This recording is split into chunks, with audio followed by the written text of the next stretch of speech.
Alright, so let's do some horizontal ellipse products. Just reviewing the theory about horizontal ellipses if you want to approach and look at the screen. Basically, remember when we did some ellipses, what we then we can start either with the ellipse and then send the middle, like the minor axis, to where our theoretical vanishing point would be, and then have like our tangents there, and then find our next ellipse. So that would be our cylinder there. The other thing I can do is I can actually start, like I've already defined that there's a vanishing point going that way, so I can actually start by having my center line which goes to the vanishing point, and then adding my my ellipse, making sure that my major axis is 90 degrees from my minor axis, and then go into the vanishing point with the tangents, finding where the other ellipse will be. So that depends on how you want to approach it. In this case, our center line, like we saw, is going. It's not just a vertical like we had in vertical ellipses, right? But this one is actually going to go towards Dessin. So if, for example, I decide that for this cylinders here, my vanishing point is on the other side, it's actually going here. If I wanted to add a different cylinder here, then I would have to find my ellipses there and project them in that direction. Okay, so what does this mean, for example, if we are going to draw, let's say, for example, a hair dryer. Okay, so let's say I'm going to start with my ellipse here. I'm going to send this to the vanishing point.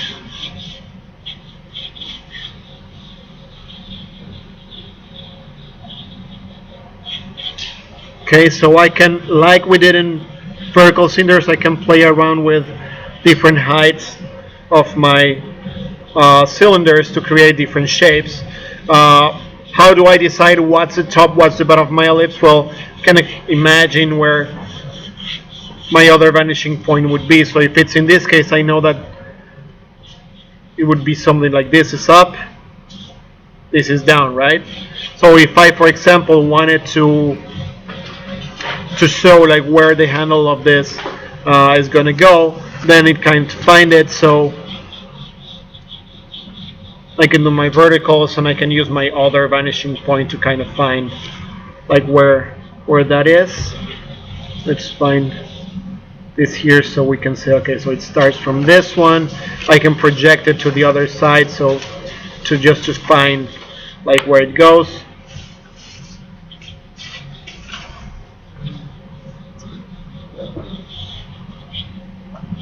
So my vanishing lines are going to help me to see where well this handle goes, right? And this is right now very rough, not a lot of details, but I can like simulate with a section line how this kind of blends into this shape, and then if I wanted to, I can like round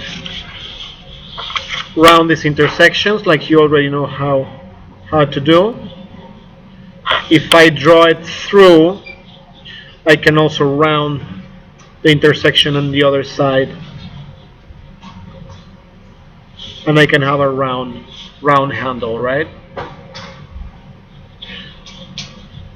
So then I need to add some line weight to that, etc. If I want to find my little on-off bottom, like I could add it here and then project it out. And I'm drawing again very dark so that my webcam captures it. If I wanted to then like round this area again, I could again cut it here and make it round a little bit. Okay, so it's a very simple thing. If I wanted to do some other, like, I don't know, a flashlight, so I can go also to my vanishing point, and just by playing by how that works, I can create several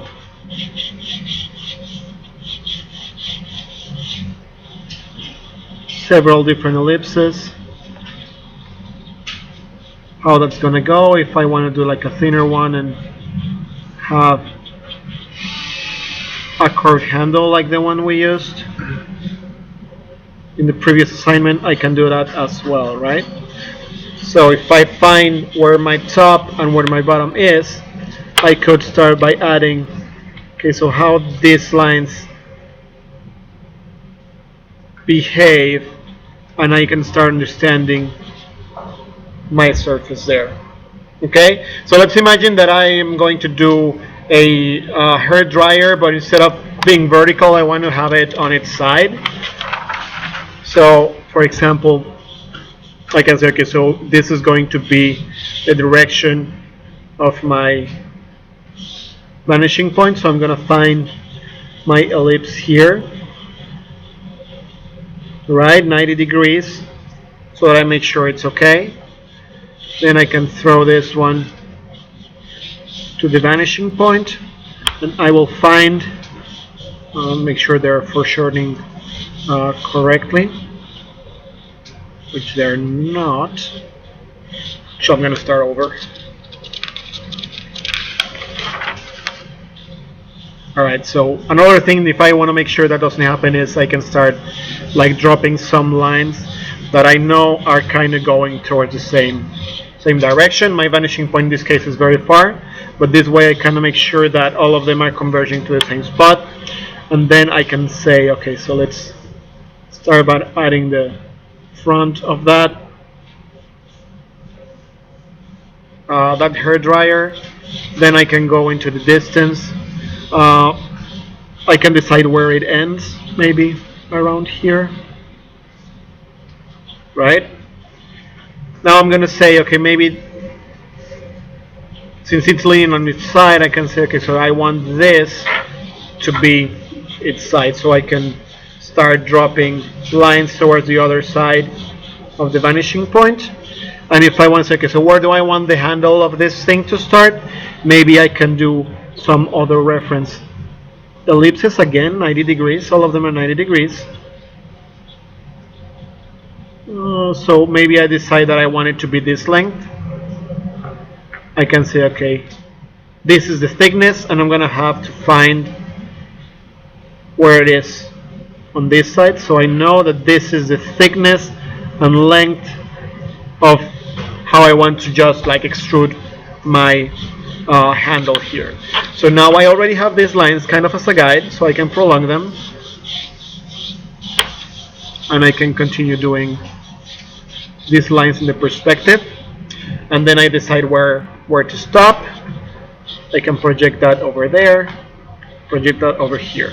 Right now this thing is going to be kind of floating because the ground, I think the bottom is going to be around this area, so if we were to project that to this ellipses that we use as a reference to get this is going to be more or less here, right? This is the actual ground. If I wanted to, I could have, like, instead of doing this line floating, just connect it to where I know my ground is, so it look like it's leaning there, but I'm going to fake this a little bit. Okay, so I know that's where my handle is going to be. I can play around with the shape a little bit, and let's practice some rounds and integrate this handle a little better to the shape. Okay, so maybe the first thing that I want to do is to round this, guys. So I'm going to project verticals to that side in order to round this. I need to draw this as if it was transparent, so I can project where I want the next rounds to be. If I have this distance, then I will have that distance, so I can make that happen. I can project the tangent down here, and then I have that shape over there. Okay, I have my single rounds done. Uh, Maybe I want to do a double round. So what I'm going to do is find, um, again, this shape within the top surface on itself. Like,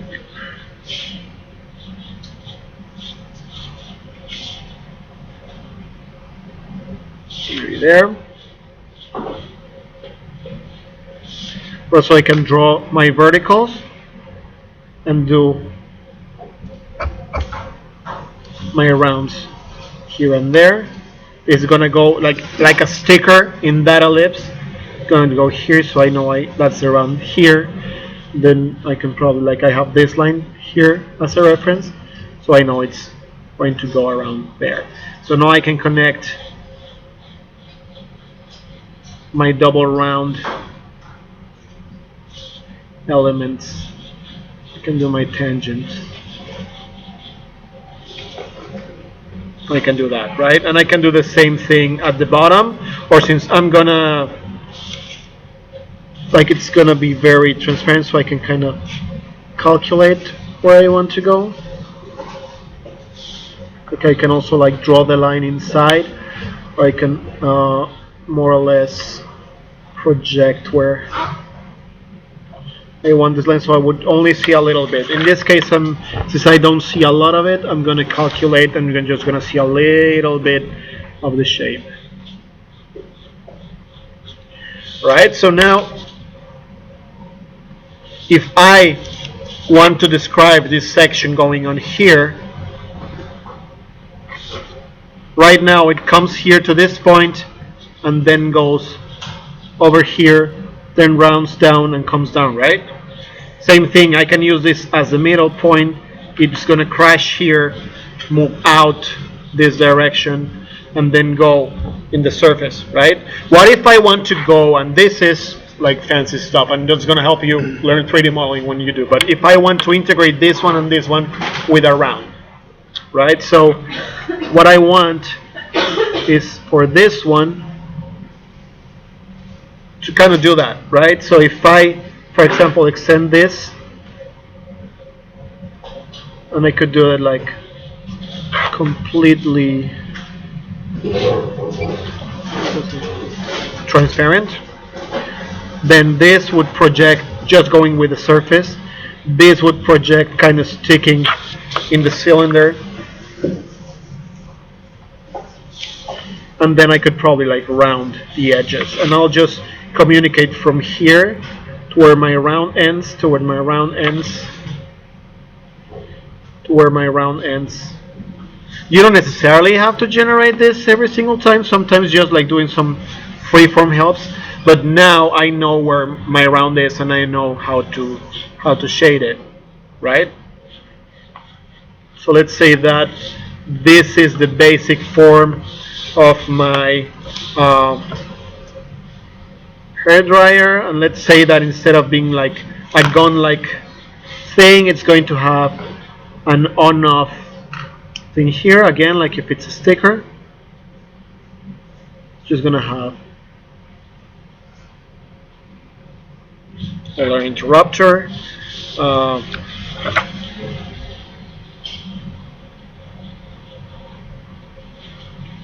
Like I need to describe what this surface is doing. So maybe I want this to be completely like kind of spherical. I'll just describe what my surface is doing, so that maybe when I decide to shade it, this is going to be some sort of mesh. I don't know. Right now I'm just getting the idea, right? Okay, so how do I do the cast shadow of this thing? Okay, so we define the tangents of whatever we think is going to be projecting light. Probably this thing around here. And what I need to do is project it to where I know it's going to be in the ground, right? So if we decided that this is pointing to the top, and I know I have this ellipse, I know where it's pointing down, and I know this is more or less at the same level, so I can kind of project where this ellipse is, right? So from here, I'm just gonna send my light here, and I know is gonna be there and somehow like turn to this side. So if I have this ellipse here, I can transfer my vertical, come down, and just drop it there. So I know this is going to come to this side. I'm going to calculate that.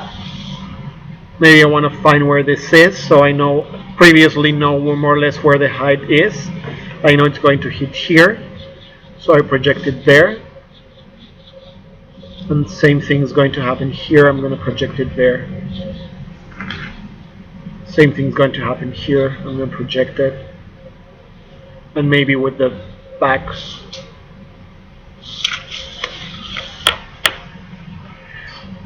So I'm kind of half guessing, half calculating, because I want to take like 8 years finding this. Then I can kind of adjust it. I would probably see a little bit of a roll because of this also kind of going here. Right, now that I have this, there's a bunch of lines here, so I could first of all test it for perspective. Like if I look at it like against the light here, I can check that everything's correct, and once I'm happy with it, I think I have some work to do in this ellipsis. Then I could use an overlay to kind of find where that is. So again, I have my minor axis, I have my perspective going in this direction, and I would just kind of clean it up a little bit, making sure that my ellipses are 90 degrees. Describing my surfaces a little bit better. I know this is going to make this round, it's going to come down.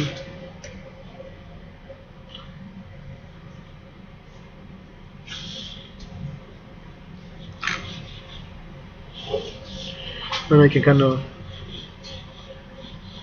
retrieve my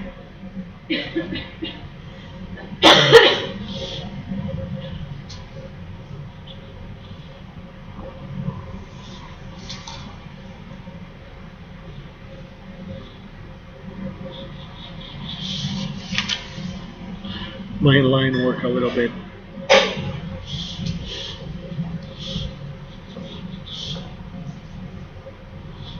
I think maybe I said I would have like my interrupter here.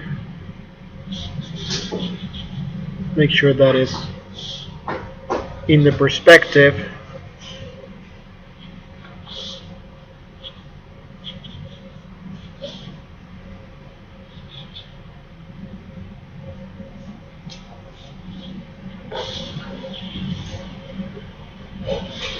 And then once I know my construction, I can do all the fancy thing about the, I don't know, part lines or some shapes that I want. Maybe I want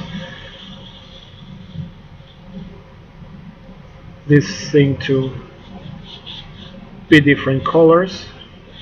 So I project this and project this to the bottom. And I'm like constructing the hell out of this one. I wouldn't do this unless you're going to your type B's or C's, obviously.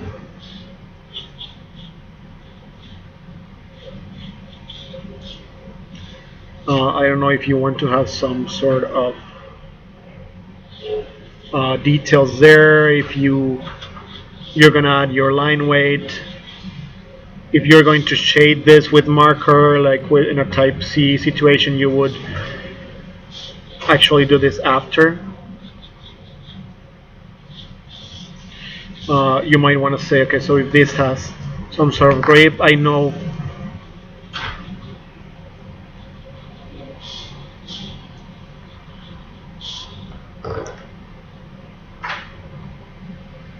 how my surfaces are built, so I can easily find that, right? Contact shadow is very dark.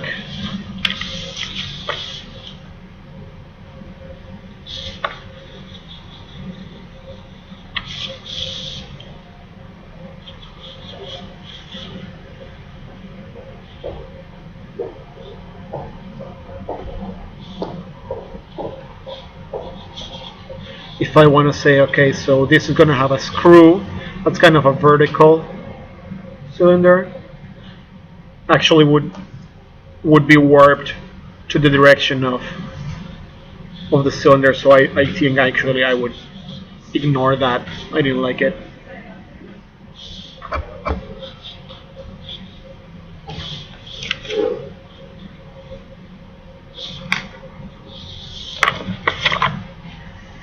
I'm getting my light from that side. Then I will do my darker lines on this side. And then lighter there. Opposite with this one, getting lighter as it goes to my highlight, which probably is going to be around there. Alright, so let's give it a little bit of shading. Actually, this would completely touch this.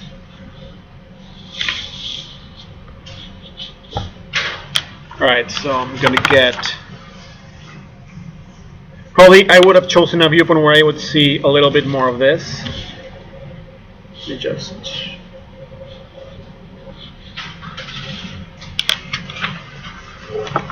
get some marker, and we'll start by the darkest areas of the sketch with our lightest marker, as we usually have been doing. So I'm gonna decide which one's my 1, 2, 3 is my lights coming from this side. Probably 1's gonna be here on the top, 2 is gonna be on this side, and 3 is gonna be on that side. Okay, so I know 3 is dark.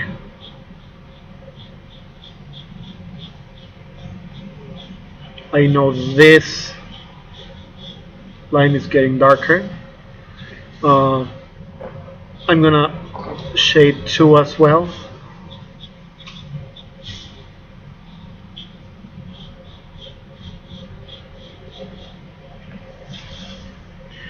Then I'm gonna decide, I'm gonna try and make this transition to have my core over there, and then go into light,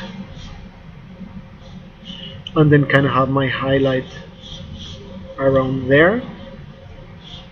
I'm going to shade it towards that direction, and then give it a little bit of darkness over there. This one, I'm going to kind of drag my darkness to the highlight, and I'm going to drag this here as well. I'm actually going to add a little bit of darkness to here to the top, so we can have the highlight shining there.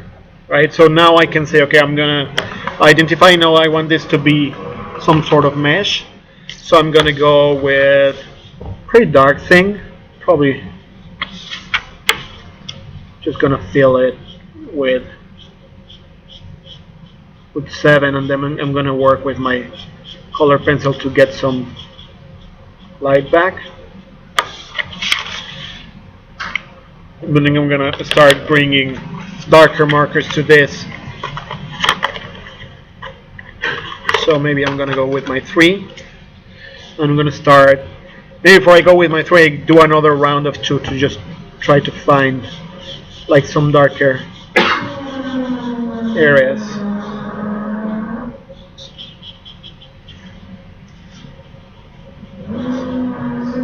I'm gonna make this a little bit darker, so to make a contrast of these things being like bending out, they get some kind of shading, and this one gets a different kind of shading.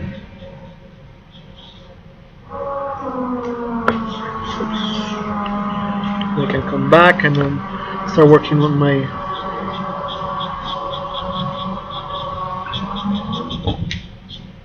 of my 1, 2, 3.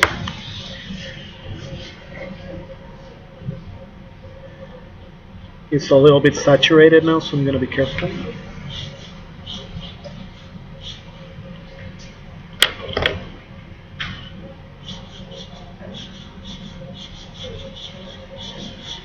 My one's starting to go.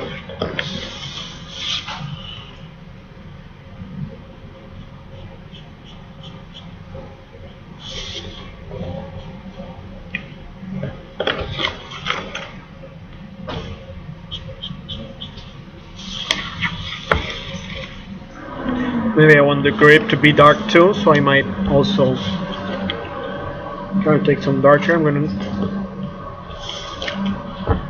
do my 7.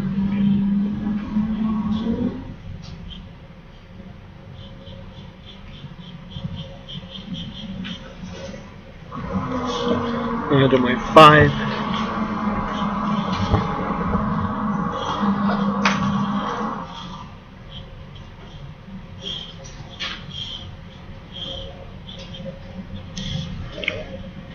Probably I'm gonna do a little bit of 3 here.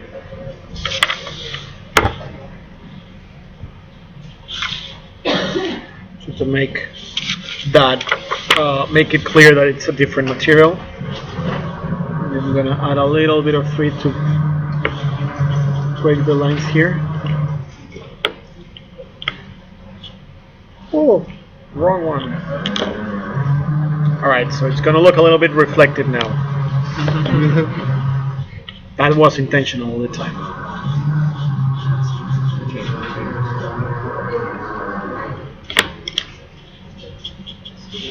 Try to blend the highlights there a little bit.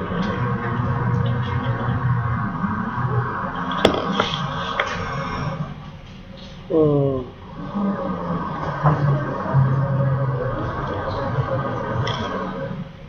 Let's do a little bit of the cast shadow.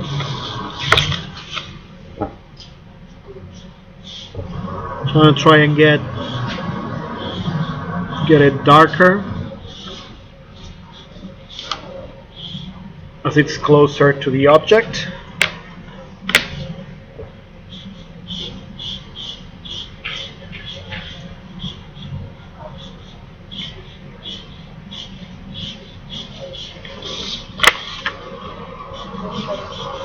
Since this section is kind of floating there.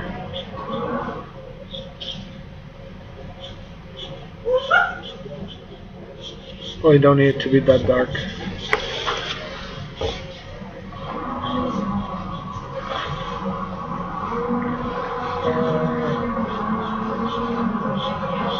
Okay, so this wasn't that good.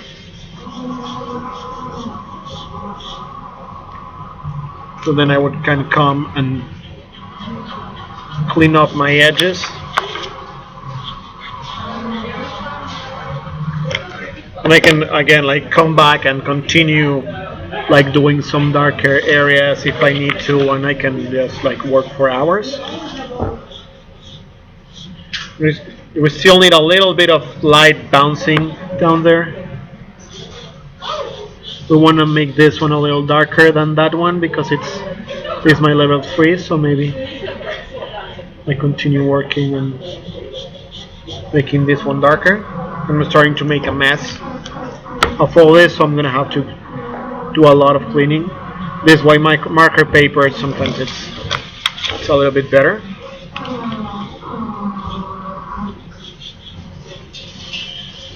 Can help define some edges with my pen.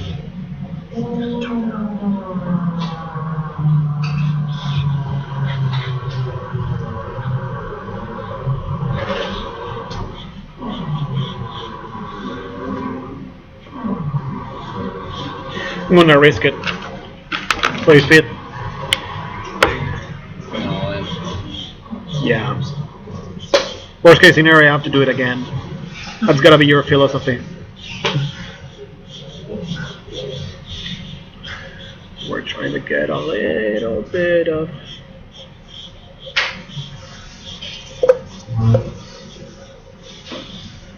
keep a little bit of the white.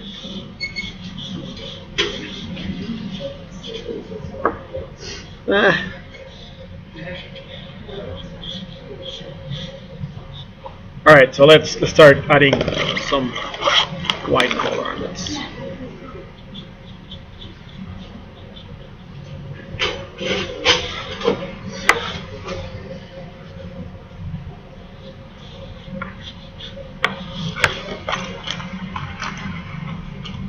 put this back.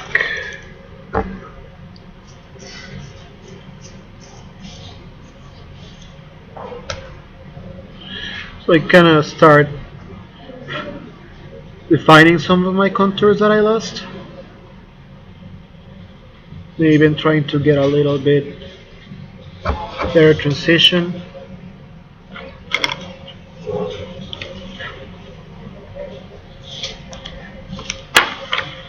I have my part line here.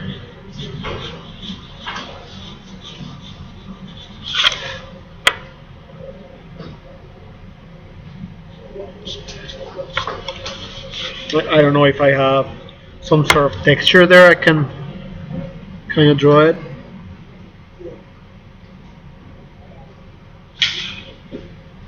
It's coming from this side, so I will be looking at this.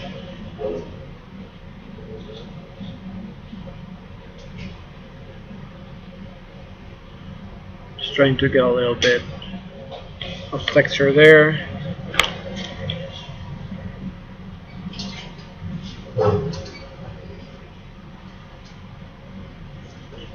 Right, so just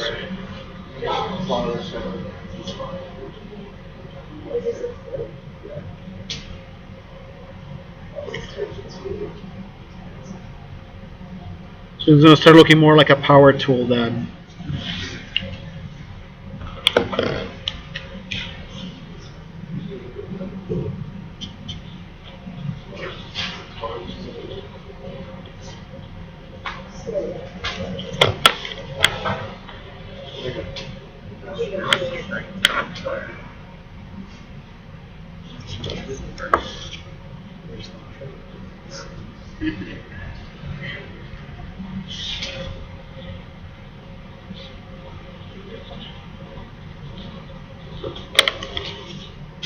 At this point, I would probably restart this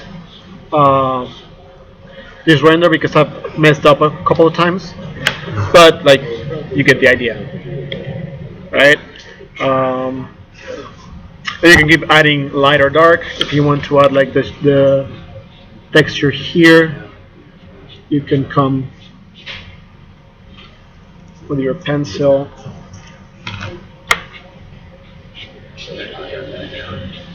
And kind of add a little bit of a texture if you want it, and you could also kind of shade this sphere, which we'll see for next class. Right, something that the way you can cheat this is if, for example, let's try something bold and do some sort of vignette here. And let's do what you did with the same color. All right, that's not supposed to happen, by the way.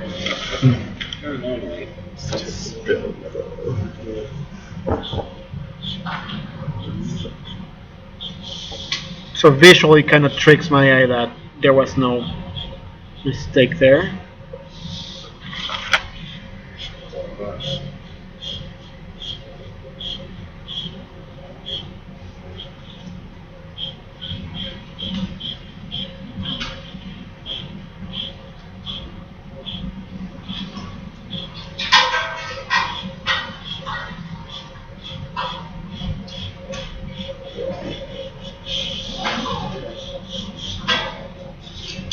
So in the end, like, we kind of usually are able to kind of rescue some sketches that look like they were kind of lost. I think this is not a great rendering, but it's looking better than I thought it was going to look.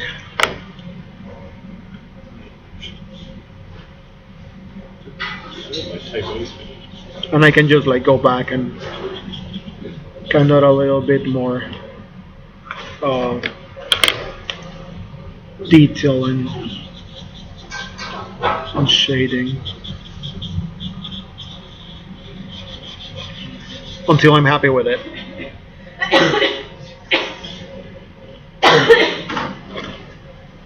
Cool. All right, maybe if we want to break this, like I mean, now that we're just going crazy, can I borrow a cutting knife from somebody?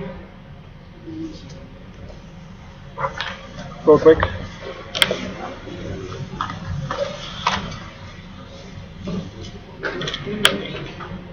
Is a broken tip. Yeah. I don't know. That's fine. I'm just gonna get some yellow and let's make it even more shiny. And we're gonna add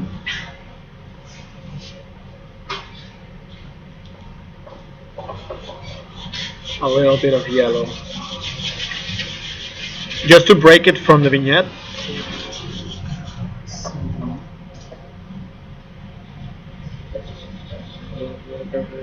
So that's supposed to make it like reflective, or what does that do really? It just gives it a little bit a different tone. Like sometimes light is not white all the time, so it kind of helps it around. So if I'm doing that, saying that my warm is coming from this side, I can then say, okay, and now I'm going to do blue to do some cool light. You probably shouldn't be doing this in the same page you're using your rendering, but at this point I don't care anymore.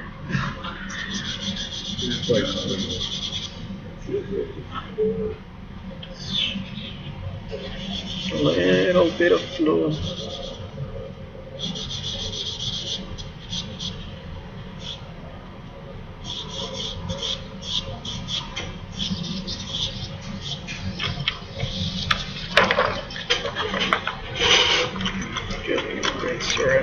Get rid of all this dust.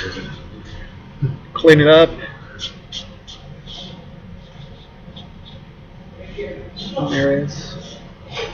I mean, so even though it's not the greatest, it's not the cleanest sketch, I think we rescued a lot of it by adding. Just keep working and trying to make it look good.